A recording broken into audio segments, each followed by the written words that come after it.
अंधेरी रात का राज। सिमरन और विक्रम एक छोटे से शहर में रहते थे। वह दोनों बच्चे थे और उनके परिवार ने एक पुराने मकान में अपना घर बनाया था। शहर में एक जगह थी जिसे हाथी घर कहा जाता था, क्योंकि इसकी दीवारों पर भारतीय राजा और रानियों की तस्वीरें थीं। एक रात सिमरन को एक अजीब आवाज सुनाई दी। वह उस आवाज की ओर जा रही थी जब अचानक वह विक्रम को पाई और उसको वह आवाज सुनाई दी। कौन है? सिमरन ने पूछा। मुझे पता नहीं, लेकिन मुझे लगता है यह आवाज मकान के अंदर से आ रही है, विक्रम ने उत्तर दिया। वे दोनों आवाज की ओर बढ़ी और विक्रम ने देखा कि एक छोटे कमरे में एक अजीब आवाज सुनाई दे रही है जो कुछ गाती हुई लग रही थी।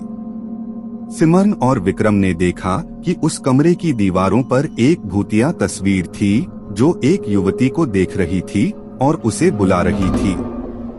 विक्रम ने देखा कि तस्वीर के पीछे एक छिपी हुई प्रक्षेपण है। जब वह प्रक्षेपण को हटाया तो वह देखा कि तस्वीर के पीछे छिपी हुई एक गुफा है। हमें इसे खोलना चाहिए, सिमरन ने कहा। विक्रम ने तस्वीर को हटाया और गुफा को खोला।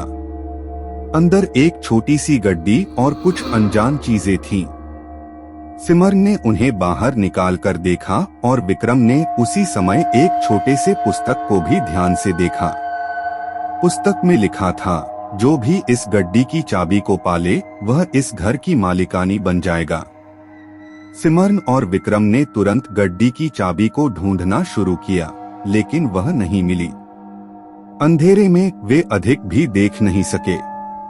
अचानक उन्हें वही आवाज सुनाई दी और वे गुफा की तरफ देखने लगे।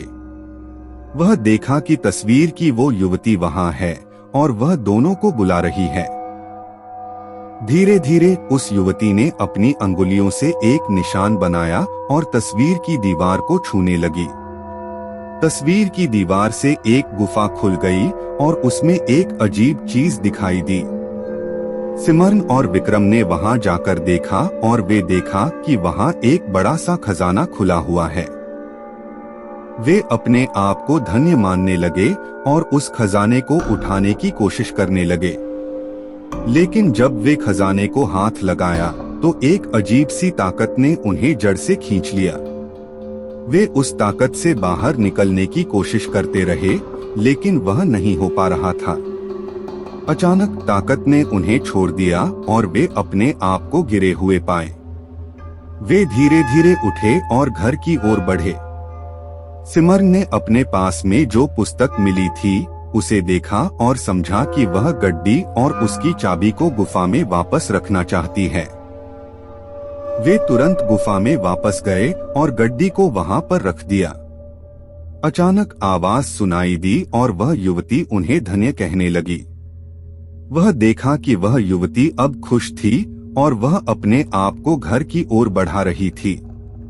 जब वे अपने कमरे में लौटे तो वे देखा कि उनकी परिवार की सभी सदस्य भावुक हो रहे थे और वह पुस्तक के पन्नों पर लिखे वह मंत्र उनके सभी विचारों को पढ़ रहे थे।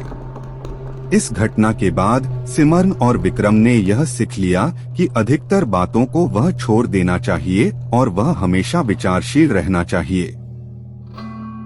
अंधेरी